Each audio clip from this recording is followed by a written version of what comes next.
Hello and welcome to another episode of Lisa Ann's Backstage Convos. I am here at Sapphire 39 and I am solo because I'm sure you all are very curious about all of the things that I have to say about the incident that took place at Radio City on Sunday. I will say one of my followers gave it the greatest name, which is the misadventure. We are calling it a misadventure. It was incredibly jarring. It was a surprise. It was something that as we go through things in life that happen fast, and there's a lot of things, it's hard to piece it together because you're at one time just so shocked something is happening. And at the other side, you're trying to explain that this is not the case, that what I was being removed for and what I actually did were two totally different things. And we live in a time with enough technology, whether it be cameras inside of a location, whether it be the data on my phone, whatever it may be, the whole thing is sus. But what I did was I summed it up in a quick solo 35-minute episode of my own podcast. Share my side of the story, which again is just my side. It's just my perspective. And just like the footage that you saw go out through social media was mine as well. I willingly shared that content and was able to have it shared by other news networks for a purpose. To share, wow, this was an experience I just had. Seems a little over the top. I'm sharing it with you. Not ideal. First Sunday with no football and I leave my apartment. I mean, I never leave on Sundays. Maybe a bike ride if it's nice out, but I don't really leave. I go to the gym in the morning, I make nice food, and I get ready. I get ready to do nothing. But here we are. The week between the season and the Super Bowl, and I'm not going to stay home and watch the Pro Bowl, so I go out. And this happens.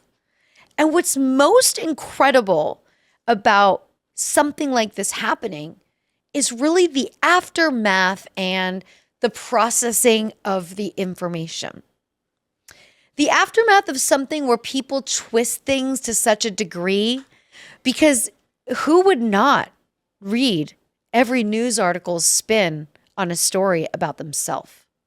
I mean, sure, eventually you stop, but you are curious, right? You would want to know what was being said.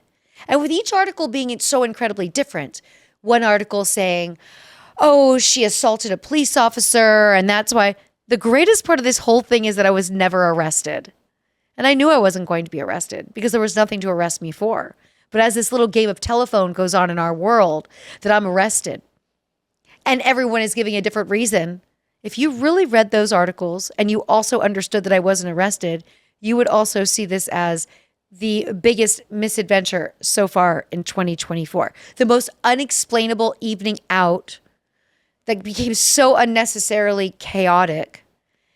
And after that, you sit with these thoughts of, okay, now here we are. This is out in social media. I'm reading articles. I've assaulted an officer. No, I didn't. And if I did, then rightfully so, they could have arrested me. I resisted arrest while I wasn't being arrested again. And as you start to read these and read threads on these, you really realize what we're doing here in society. 50, 60 years ago, people got into altercations. They went home and they spoke to their family about it. They went back to work the next day. They were feeling their own way about it, but they were able to process the information without the opinions of the entire world that feels it is their job to decide what took place, who's right, wrong, who's awful, all of these things. So we're going to flip the page and talk about the aftermath, which is waking up the first day as a public person. People know me as a celebrity, however you would want to say that people follow me. People know about my life. Maybe for yourself, if you were to get into some situation, maybe a DUI, maybe you get arrested for something, most likely the only people, again, that are going to know are your family and friends, maybe your work, but people that will have a face-to-face conversation with you. So I wake up to know that there's a million phone calls I'm going to need to make. There's a ton of incredibly kind messages. And the most important thing for me is to think about the 5 people that I need to speak to first, to explain to them what took place, to ask them what they advise for me to do. And of course, the most important people on my team all had the same thing to say, like, well, what do you want to do today? And I'm like, well, really, I just want to lay in bed. I just want to watch episodes of Seinfeld. I just want to take a breather because I think I may have read too many comments and I may have read too many articles. And now this is becoming incredibly toxic. And here's where it becomes a real conversation about bullying, a conversation about mental health, a conversation about why everyone feels the right thing to do is to add negativity to a situation that's already negative. We see so many celebrities and public figures, and especially coming from the adult industry, I've seen so many of my own peers and colleagues fall down the rabbit hole of dark depression, using, whether it's drinking, whether it's drugs, whatever it may be. And then we lose people. We lose people to overdoses. We lose people to suicides. We've lost people in the industry to suicide over social media bullying, and it's clear as day. But yet everybody wants to do it. Everybody thinks it is their way to be involved in the situation. And then I have to ask myself, none of you would have known had I not shared it with you. So I put something out to the universe, and I get the greatest response from all the right people. And another really slighted response from everyone else who's probably bored and would like to have something so exciting happen to them on a Sunday night at 8:30 for a comedy show at Radio City in New York City. So the aftermath to me was getting to my immediates, sharing my side of the story, and just deciding, okay, I'm going to take the day off because I have one mark left here on my arm, which is healing up nicely. I've been doing a lot of hyperbaric treatments and things. My wrists were really sore.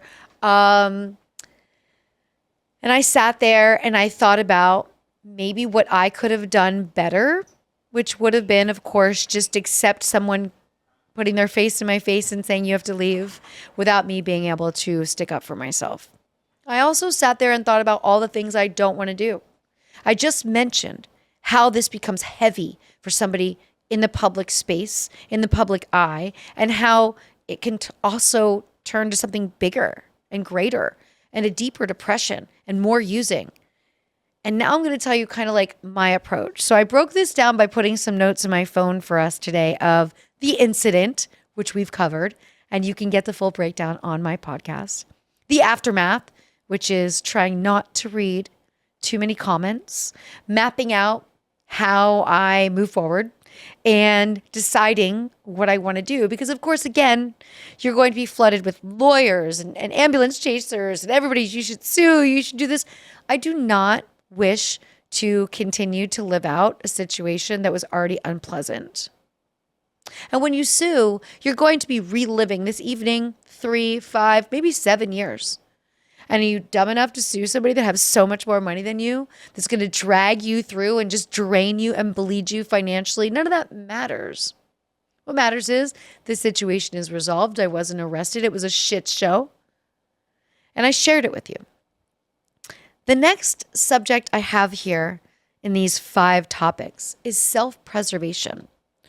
So when I get into any space that's dark, and if you know me and you've read my first book, The Life, my second book, The Life Back, you'll know that I have faced obstacles just like you. We all face obstacles. They're all different. Some people, it's something like this. Some people, it's a health situation. That's awful too. There's so many levels that we all face. But what do we do when we face an obstacle?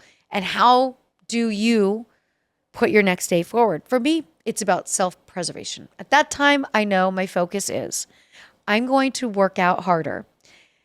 I was in the best shape of my life in 2018, and that's because I went to court the whole year of 2016. I was kind of a shut-in, and then all I did was go to the gym. All I did was I didn't drink for 2 years, not one drop of alcohol. Because at that time, in that space, I knew how dark it was, and I knew a depressant was not going to help me, and I just don't want to go deeper down a spiral.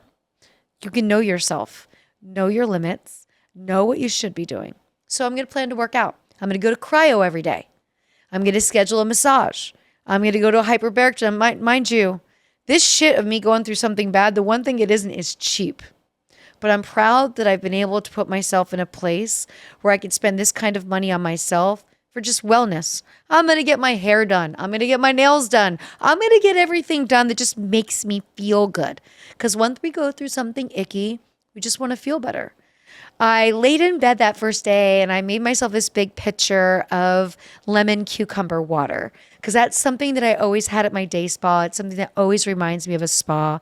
I made a bunch of herbal tea. I had a tray on my bed. I have all kinds of fruit on this tray. Like, I'm going to treat myself like a queen to just help me bounce back and also to keep me from running the risk of deciding that I'm going to troll a troll, that I'm going to comment back to something, that I'm going to get into this battle, which I'm not. It's not worth my time. It's not going to bring me back to the vibration that I'm hoping to reach. So now I've got these days planned out. I also know that I have events coming.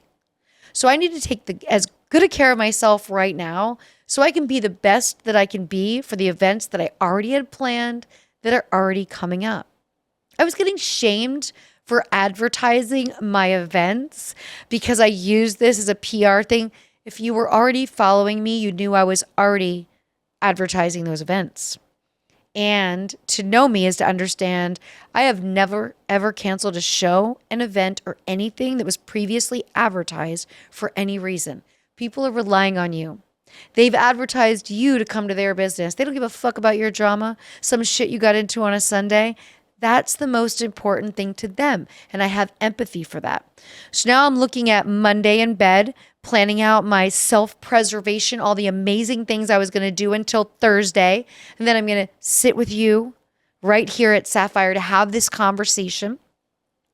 And then I'm going to get on my weekend and get all of these things going that I already planned to do and be excited about it. Because again, we can't change in the past. I can't let one bad experience change anything about my forward thinking. And in the sum of it all, I've had a lot more great experiences than misadventures. So with that said, the next step for me is self-preservation. When you see people that are out after work, like happy hour, I always will look at people at happy hour and people are either taking shots or they're drinking heavy. Oh, I had a rough day, I got a drink.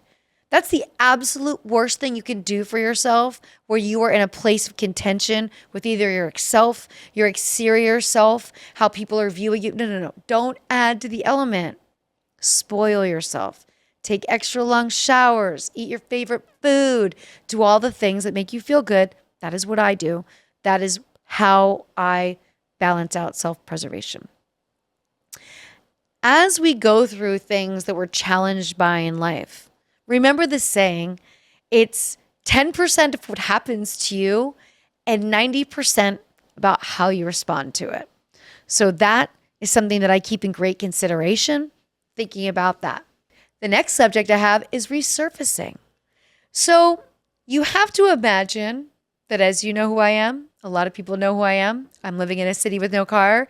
I've got to run errands and do things. And I did have some things on my schedule that I wasn't going to miss. I had book orders to fill. I knew my first thing was going to be going out to the post office. I know that everybody knows this happened. On my walk to the post office, I see my door guy that I always chat with. He gives me a kind of subtle nod, not the normal exciting nod, but it was a warm, loving nod. Like, I'm sorry. I go into the post office, I see my girl. She does the same. Now I realize, okay, this is when people in the public eye can get really tested. Do you want to bury your head in the sand and not face people? Do you want to have conversations if people ask you about it? Because the most important thing I considered was, no, I am going to do absolutely everything I normally do. And the people that see me on the regular, cryotherapy, hyperbaric chamber, all the places and things that I visit. I went to tan the other day, like all the things that I do. I wanted all of my people to see that I'm operating at full normalcy. I'm good. I'm still doing my stuff. We don't need to have a conversation. At my building, there have been a lot of jokes cracked by my neighbors that I'm such a threat to society, and they could not believe this was happening. And now I know that absolutely everybody follows me on Instagram and Twitter some. But for the most part, it's been at moments awkward, a little embarrassing, a lot of emotions, a little weird. But what am I going to do? Prolong the magic? No, I'm going to go and make sure that I'm face to face with everybody I need to be face to face with and show everyone that like shit is going to happen. And when it does, take a little time to recharge, resurface. I'm going to go back on social media. This doesn't have to be my only narrative. This isn't the only thing I'm talking about. And by day 2, I realized, there's no reason to have that video on my wall. I'm just going to put it over my reels. You could rearrange things on IG. Do a little rearranging. Don't even know how long I'll keep the video there. But I will say this. A lot of people watched it. A lot of people shared it.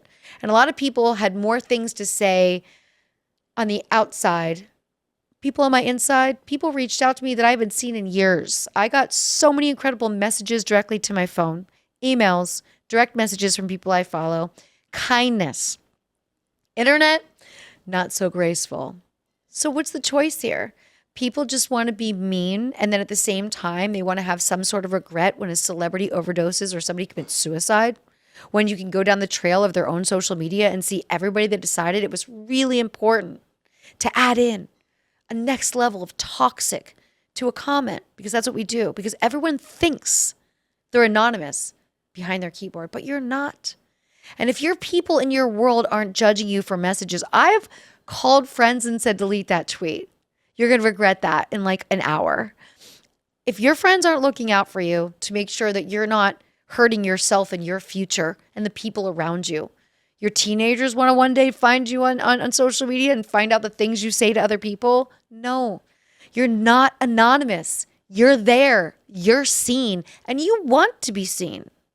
And you want to be seen as someone who enjoys the demise of others. There's a scene in the Sex and the City movie, the first one, after Sarah Jessica Parker gets stood up at the New York Public Library. Mr. Big doesn't show up for the wedding. Then there's that scene. And a little bit later, her and Miranda are shopping for Halloween costumes. This kid runs up and screams. And Carrie says, oh, it's going to take a lot more than that to scare me at this point. That scene sticks with me so much because of the levels of things I've already been through and the ability to be like, yeah, it's going to take a lot more than that. I always revisit back to there. So resurfacing is a very important part. Don't hide from the people that see you regularly, because guess what? They know you. They know who you are. They know the person you are. They love you for the person that you are. They've seen you consistently. They're not judging you. You're allowing the voices from the people that you don't even know, that are anonymous in their mind, but you know they're not. You're allowing that to suffocate you, and you're allowing that to keep you hidden in, which is only going to be more toxic. And ideally, it was so sunny this week too, so made it really special. And the very last one I have here, drawing the line in the sand. This is where it comes to be the fun part of whenever you go through something that it brings out the haters. And it brings out haters that sometimes are part of a group that you work with where not everyone hates you. Actually, everyone really likes you, but there's that one person that doesn't. They've been waiting for the opportunity, but they have you blocked on social media. So today has been the drawing the line in the sand, because people who think because you have me blocked, someone on my team isn't screen grabbing that interaction and sending it to me. Today, a 10-year radio station relationship that I've had ended over somebody from the show deciding that they were going to chime in under Barstool's post and add a bunch of nasty shit about me. And when one of my friends saw that, they commented and started a conversation, and this person could justify it. So over a situation that this person was not involved in, they went and erased a 10-year relationship of me going to their city for free to host a charity golf event, to do a Friday spot on their show every week during fantasy football season, because they couldn't resist being petty. And they couldn't resist adding to the levels of toxic that was already surrounding the situation. These situations fine-tune me, and that's what people should realize. These situations make me better. They make me remove things from my life that don't belong there, because, the cream always surfaces to the top. And these people that can't resist the moment where they can just pile on and think that I'm not going to see it.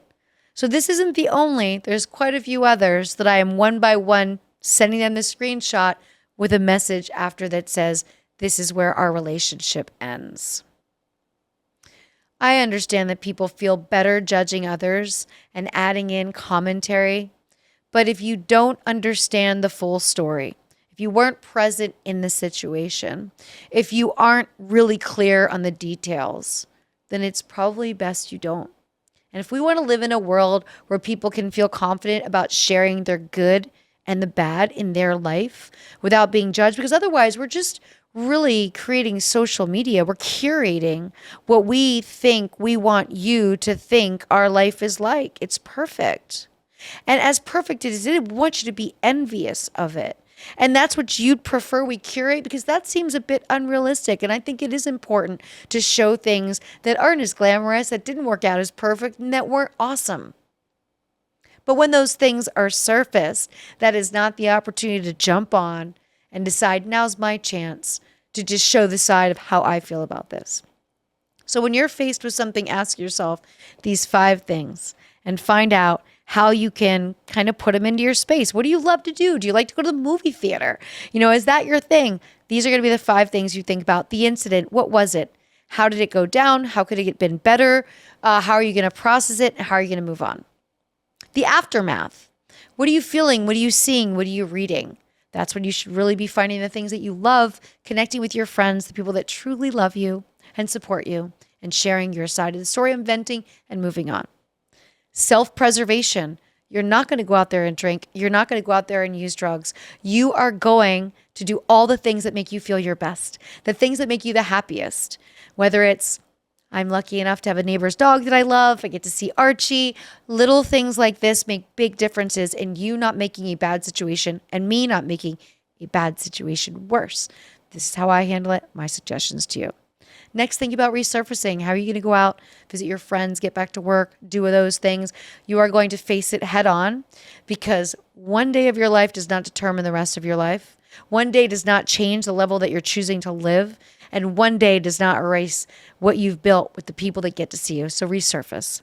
And last, don't be afraid to draw the line in the sand. If you see people that you weren't sure, that you were on the fence, is this person my friend? Does this person like me? And then you find posts, cut them out of your life. You can grow more when you have positive energy than toxic energy. So sometimes these are life's lessons that are presented to us to make our life better. And no doubt, I like to call these the best, worst situations that happen to us. I can't wait to read the comments under this, and I want to hear yours. I'm going to be in the chat right there on YouTube, making sure I can interact. If you had a situation in your life or you're going through something and you want to talk about it, or you want me to remind you how I go through those steps, let's start a conversation here about how we can do better about not making somebody's worst day our best day. A little bit different of a vibe. We'll be having fun again with a performer coming in to feature at one of the Sapphire locations. Don't forget 3 locations in New York City. You've got Times Square, 39th and 60th. And if you are in Viva Las Vegas, which why wouldn't you be? Everybody goes every year.